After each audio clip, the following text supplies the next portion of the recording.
Welcome to the MHS Rewind studio on the campus of Martinsville High School for our first episode of the season of Inside Martinsville Football. Today, we have head coach Brian Duggar. Coach Duggar, how you doing? I'm doing great. How are you doing, Maddox? I'm doing well. Hey, welcome, man. Filling in, new seat this year. Yep, first episode of the season, so we'll just jump right into it. So, the summer's over. You know, you've had conditioning and workouts. You've had practice 3 days a week. How's it going? Well, our kids have been great. Our kids showed up all summer.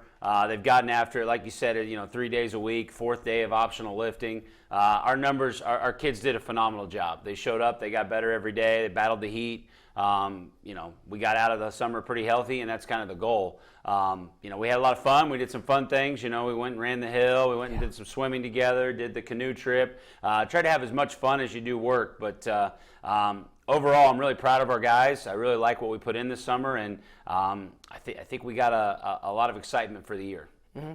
So 2023 is over. You had a good season, had some good outcomes. Why don't you talk about that season? Yeah, so last year was obviously a great step for our program. We won our first mid-state championship since 2009, I believe. It's been a long time. It's only the second in school history. Won some big games late against Mooresville and against Plainfield to kind of seal the deal on that. Got into the tournament, played well in the first round, ran into East Central like we had the last few years.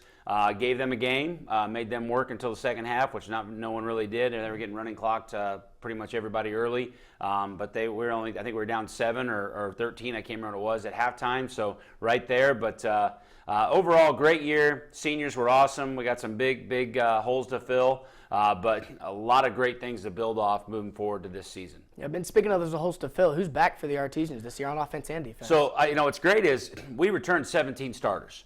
Obviously we lose some guys here and there, but we also had a lot of guys that played significant minutes in spots. We lose a guy like Braden Shrake. We lose a couple offensive linemen and Nate Long and Aiden Button on offense. But the reality is, we still played 6 guys every game last year. So we have 4 linemen coming back.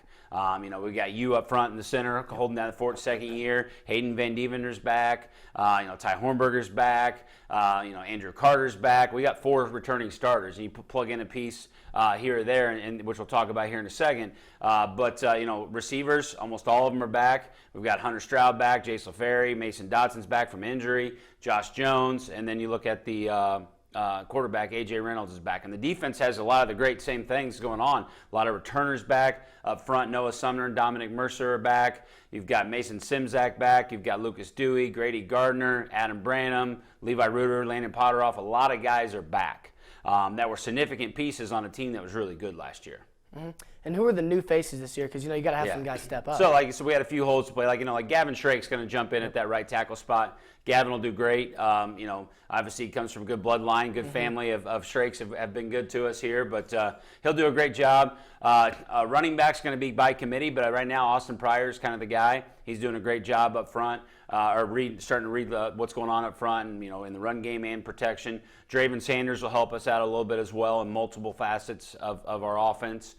Defensively, new pieces. Trenton Tolliver's going to step up at a corner spot. Nice to get Reese Wolf back. Being a Division I baseball kid, Notre Dame commit, coming out and playing football, and as well as I do, he's a pretty good athlete, so he helps us quite a bit. I expect Mason Kirkhoff to have some big contributions early as well at defensive end.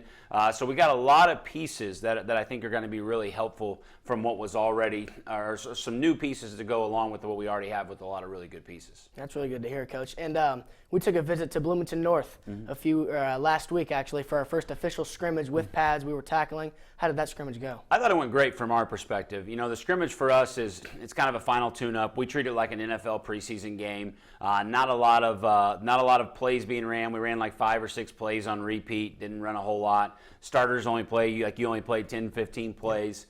Just kind of that last tune-up. As we do so much in the summer now, it's that last tune-up of going against somebody where where you're hitting somebody different.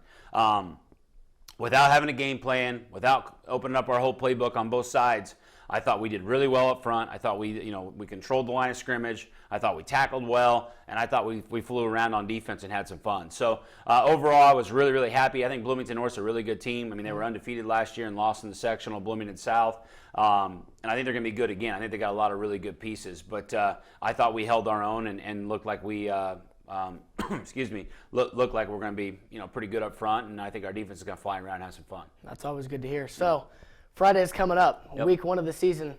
B&L, how's their offense and defense looking? What are we, scheming up? Yeah, so Bedford, Coach Barker's a really good coach.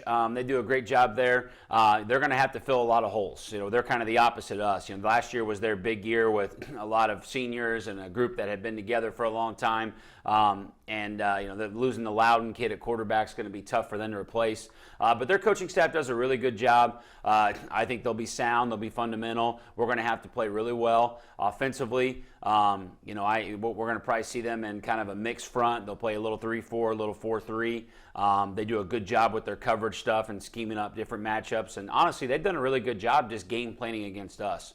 I'd expect them to be fully prepared on defense as far as putting together a good plan. I think some of their better players are on defense this year. I think their 2 defensive ends are pretty good, the Byers and the Crane kid. I think they're both pretty solid football players. Offensively, they got a lot of holes to fill. It's going to be interesting what they do. But again, their coaching staff does a really good job. So I would expect them to put a quarterback and an offense and put the quarterback out there and build an offense around him that has success. I don't know if they'll be run heavy. I don't know if they'll be pass heavy. But I know they're smart enough to put themselves in good position. So our defense is going to have to fly around, gap integrity, make plays. That's just what they're going to have to do. Our stack defense allows us to really do a lot of multiple different things, and it's not fun to go against every day, as you know. Not getting to see it every day for 2 months is going to be a little bit different for their team, only getting 3 or 4 days to prep for it. All right. So what are the keys to the victory to secure the dub against Bedford? So on offense, it's kind of what we always do. We got to take care of the football. And we got to play with some pace, play with some tempo. I think if we do that, that's going to allow them to have to force guys to play a whole game versus getting some breaks here and there. Obviously that's kind of what we do anyway, so it's natural for us to do that. Got to know our assignments, win our one-on-one matchups. On defense, it's the same thing as it always is. It's fly around, have gap integrity, and make some plays here and there. Turnover, we got to win the turnover battle, and I think if we do that, I think we'll be in good shape. It's good to hear. That's going to do it for the first episode of Inside Martinsville Football. I want to thank Coach Duggar for coming out and answering some of these questions. I'm your host, Maddox Dilly. Thank you for watching.